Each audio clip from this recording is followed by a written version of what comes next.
I love the fact that now that I live abroad, I don't have to deal with people I don't like. I could have started this video off so much more positive, but like for real, I literally was thinking about that the other day. Cause like when you go to work, you can love your coworkers, but there's always at least that one person that like y'all don't quite, it's not, you're not trying to, like you gotta woosah a little extra hard just to engage with them, but like you work with them, so you have to engage with them, right? And like that takes a lot out of you. But now that I live abroad, I was really thinking about how like I don't have to deal with people I don't like if I don't want to. Like I just don't. I love it here. I'm Jaylin, also known as the dancing therapist and the passion coach. Welcome to my YouTube channel where we talk about all things dance, all things therapy, and all things about living in your passion. Disclaimer, yes, I am a licensed therapist, but I am not your licensed therapist. So nothing I say here is meant to replace therapy, be therapy, or replace a relationship with a licensed mental health professional. In this video, I'm gonna talk about 5 emotional experiences that I did not see coming after I moved abroad. Number 1, the extreme discomfort at having to move from constantly being productive to now just living in passion. It is so uncomfortable. And I know it's a thing that people like, I hear very often, they're like, oh, it must be nice. You don't have to worry about doing X, Y, and Z. You don't get Sunday scaries anymore. You don't have a long to-do list that you have to complete. Like you don't have a job. You gotta clock in and clock out. You don't have all these tasks being put on your plate. And it is. Please don't get me wrong. I am so grateful. I'm so thankful. I needed this so deeply. If you saw my other 2 videos, you know how deeply I have needed this to the depths of my soul, right? And also, it's really uncomfortable being used to having to produce and being used to getting feedback and praises and being, pat on the back based on how much you produce, and to not producing and people just not giving you that pat on the back. And you're just like, wait, do I matter? From like kindergarten all the way through school, and then you transition into work and everything is about productivity, about earning the next accolade, about being the employee of the month, about getting straight A's, about making honor roll, about all of these like notches that you have to constantly achieve. And now that I'm giving myself this break and I'm just like, I don't have to achieve anything for this period of time. I'm just here. Okay. It's uncomfortable, y'all, and I didn't see that coming at all. Please understand that none of these things listed in the video are a complaint. I'm very grateful. These are problems that I'm so blessed and so grateful that I get to face head on. But I'm gonna be real with you. I didn't see the discomfort. I didn't see being this uncomfortable with not producing on a regular basis. Number 2 is actually a trio. And I didn't separate them because I feel like these 3 emotional experiences, they do this pas de trois. You heard that right? That's my French. Period. Am I going to France next? Am I ready? I think I'm ready. Here's the trio. It is the grief, it is the anger, and it is the guilt. All 3 of those have been coming up, and they've just been doing this like tap in, tap out type of situation. The grief and the anger, I feel like they interchange quite often for me so far. Again, I've been out of the country for a month, but I feel like those 2 have been tapping in, tapping out like for each other quite frequently. There's a lot of grief that I feel. There is a lot that I really enjoy and I love about New York City. I love the dance scene. I love the relationships that I have out there. I love the communities that I get to be a part of. I love working with kids out there. I'm very familiar with the school system. I've built a life there. Like that's been my home for such a long period of time. And leaving this place that I have been so comfortable and I built a home in, it's bringing up a lot of grief for me. I've been really intentional about allowing myself to feel all of my emotions and let all of the emotions take up space and allow them flow to completion. Grief is usually one that is very difficult for me. In a previous video, I talked about how goodbyes are hard for me, and really that's around grief. And so anytime grief comes up for me, it's an emotion that I really try to take it slow with because it's really hard. So there is a lot of grief that has been coming up. Again, I don't know how long I'm gonna be out of the country. It may just be for a few months. And one of the things I constantly tell myself is I can always go back. I can always come back to the US. I can always come back to New York City. It's not a place that's just done and finished, right? And I also check in and recognize that right now, I know that it's not where I need to be. Right now, this is where I need to be. This experience I'm having is where I need to be. I hold all of that in space with the fact that grief is very much present. Grief and the anger, they be tapping in, tapping out, and exchanging with each other. For me, there's a lot of anger around the state of things in the country. The way that it's so polarized, the way that there's so much hate being spewed, so much violence, so much animosity, so much danger, so much rhetoric, so much faux scarcity, because it's created scarcity for scarcity. There's actually an abundance, but for so many demographics, scarcity is being created for them so that people don't have their basic needs being met and living in constant fear of their needs being met. It enrages me on a constant basis. So the anger is very strong and very present. Anger is an emotion that I have worked very hard to be in a really strong, beautiful relationship with. Maybe you've experienced this messaging that anger is bad and you gotta get rid of it, you gotta get in control, you gotta package it up and send it over there as quick as possible.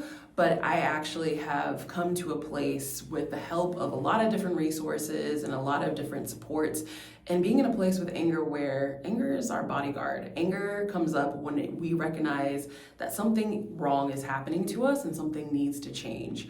And that is very much the case in that country. A whole lot of things need to change. We deserve better. It is our right to feel safe. It is our right to have access to basic needs being met. It is a right to healthcare. It's our right to affordable housing. It is a right to healthy food. It is a right to so many different things, and we are having those rights violated. It is our right to vote. It is our right to exist in identities that are firm and are true to who we actually are, that we name for ourselves, not someone else names for us or say we don't exist. It is our right to self-determine. It is our right to self-name. It is our right to be in community. It is our right for so many things that are being infringed on right now. And so, understandably and appropriately, I feel a lot of anger and rage around that. And then comes in the third one, the guilt. I definitely recognize that there is a sense of guilt that I feel about leaving. I am a fighter. If you know me, you know I am definitely in that pocket firmly and strongly. And so for me to leave the country, it feels like at times that I'm leaving the fight. And I know that that's not true. I know that's not an actual narrative. I know that's not actually what's happening. But it does feel like that sometimes. And there's also that messaging, like there's a lot of narrative and a lot of conversation about people who are choosing to leave the country. And it varies from the demographics that are choosing to leave the country. Obviously, there are feelings about those who support for things to be the way that they are in the country and are leaving the country. Like that's a different pocket. We're not talking about y'all. We talk about the 92%. I fully respect people that want to stay and people that, feel like I built a life here, generationally built a life here, generationally have worked to where I am now, generationally to own property, to have a house, to work the job that I have, to set my family up the way that I've set my family up. I'm not leaving. Like I worked, like blood, sweat, tears, and lives were lost for this. I'm not leaving, and I fully understand and respect that sentiment. And also, I think it's valid to model and to be a part of the group that's like, I don't have to be here for this. Like, there were people in my family line that couldn't leave, and thankfully I'm at a place where I can leave, and now I want to do the work as much as possible to model, to offer resources, to offer support for people that also want to make that transition as another option. We're not stuck. And I say that in response to the guilt. The guilt, I honor it's there. I recognize where it's coming from. I recognize the conflict that I have within myself, but I also recognize what else is there, which is this is a way of fighting, modeling that there are other options for us, that we're not stuck, that we have possibilities, that there's more than one way to go about this, that we have to be preserved to a certain extent, and we have to be safe to a certain place, and we have to build ourselves up to prepare for what else is next after this stage of things is also part of the fight. And so that's been a lot of reflection for myself in allowing space for the guilt and allowing for what's attached to the guilt and why it's present, and then having kind of a dialogue and a dance and a movement with it. That trio is a serious trio. Grief, guilt, and anger, any one of those by itself is a strong experience, but to have all three of them just on a carousel rotating, child, I did not see that coming. Reason number 3, having lower frustration levels over people believing me when I voice a concern.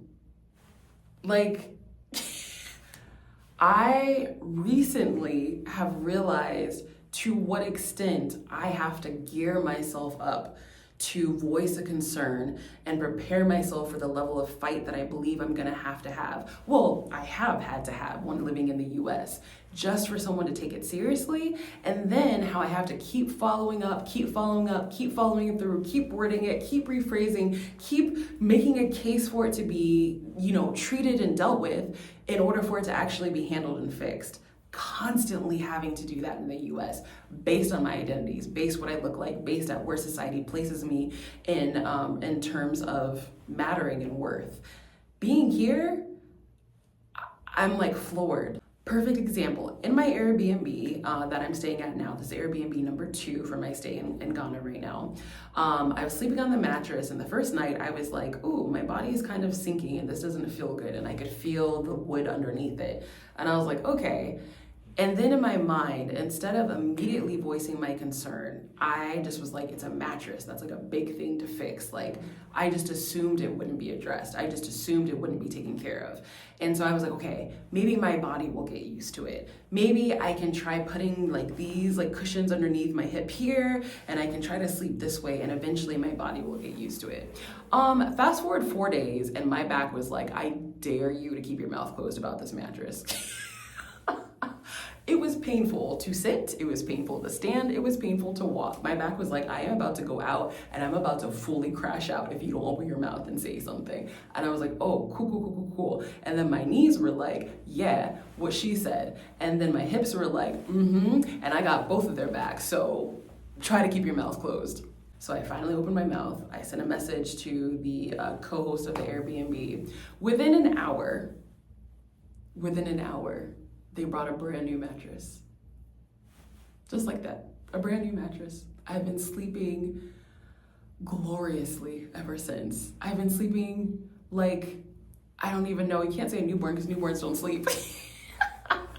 But I have been sleeping flawlessly ever since. Within an hour, they brought a whole new mattress. Like, I don't know how it materialized. I don't know how it happened so quickly, but like they resolved that immediately. And I was just like, wow, I didn't even have to make like a whole case, and I didn't have to like just bite it and deal with it. And then the co-host of the Airbnb was like, yeah, please let me know these things immediately when they come up. Because in my message, I had said, I was hoping my body would adjust, and I tried different cushions, but it's still really bothering my body. Is there a solution for this? And they were just like, please just tell me so I can fix it. I was like, cool. Thanks, I appreciate that. Yeah, because you can say a thing and people actually believe you, and they just support you on it, and they fix it. Like they believe that it's an actual issue, and I don't have to work so hard to be believed. Wow, the fact that I have been conditioned, and not just me, I know us as a demographic, and so many demographics have had to fight and work so hard just to be believed, is absurd. It's ridiculous. And I am really excited to have so many more experiences of that, to be able to make that my norm, to my body, to my nervous system, to just what I expect. I want that to be my norm. So if I feel anything that deviates from that, I'm gonna be like, well, let me turn right, because no, we're not doing that. We're not going back to that. Like, I deeply desire for that to be my norm. I've had so many experiences like that in this short period of time. Anytime I voice a concern, there's like, it's taken seriously. And I'm like, wow, this feels great. I didn't know that was a thing. Okay, at the beginning of my video, I know I was saying this as a joke, but this is for real. The peace of not having to engage with people that I don't want to, phenomenal, top tier. Like, I have so much more bandwidth. I have so much more energy freed up to do other things. Like, I have so much more just, I want you to think about the last time you had to engage with that person in that work environment that you like have to be on their team, you have to sit through a meeting with. And I want you to notice, just when you think about them, how your body changes. Like, what feels different just thinking about that person. I feel my shoulders immediately. Like, oh. And then just imagine if you just didn't. Like, if you just didn't have to deal with people you don't like. It's amazing.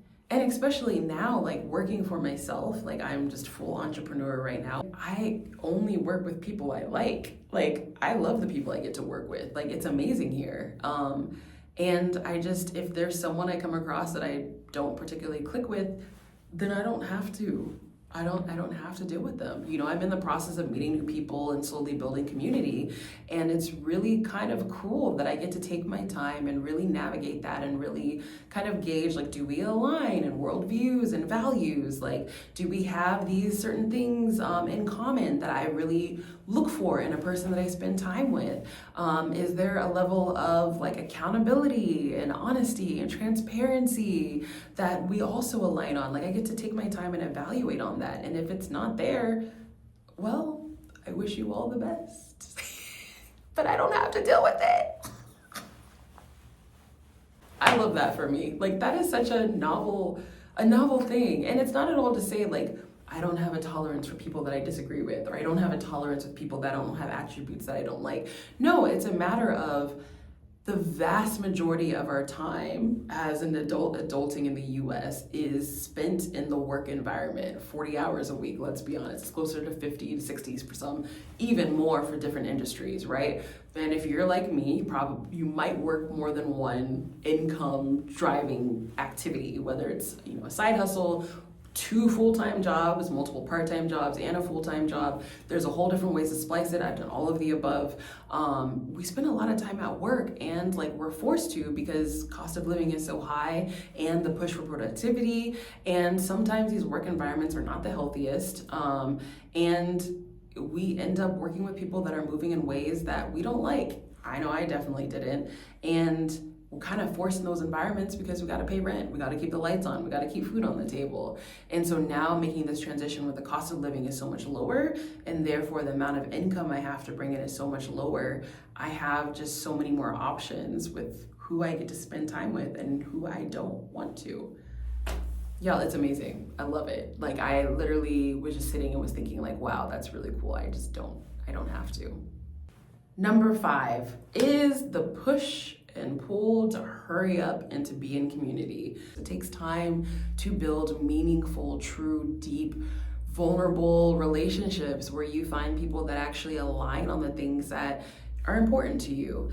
And I think there's definitely this feeling that I need to hurry up and make it happen, and like, who have you met so and so, and you know, do you know who you hang out with, and where do you go, and da da da. And I think it's just very much tied to this fast-paced, instant gratification culture that is very much tied to, you know, at least in the U.S., I'm sure other places as well, of trying to hurry up and be productive and to have made it. I am having to expand my discomfort tolerance, and I'm also standing 10 toes down in that I'm going to intentionally build community with the people that I want to build community with. I have a lot of clarity about what type of relationships I want in my life and what type of people I want in my life, and I'll play the long game if I got to, but I'm not compromising on that because I deserve that. And the people that I'm going to be in community with deserve me showing up in ways that are authentic and in ways that are fully aligned, because that's, you know, important for having a true, healthy, and thriving community. So it's a process, it's a push and pull. Like I definitely, when I have those lonely moments, I feel the pull to hurry up, you know, but then there's also the push to reject that because relationships take time. Authentic, deep, healthy, balanced relationships take time. So I'm gonna take my time as long as it takes, and I am very grateful for the people that I have met and the slow build of community that is already happening right now. It's really beautiful and powerful, and I look forward to that continuing. All right, those are my 5. Are you surprised by any of them? Were you like, girl, really? You feel all that living abroad?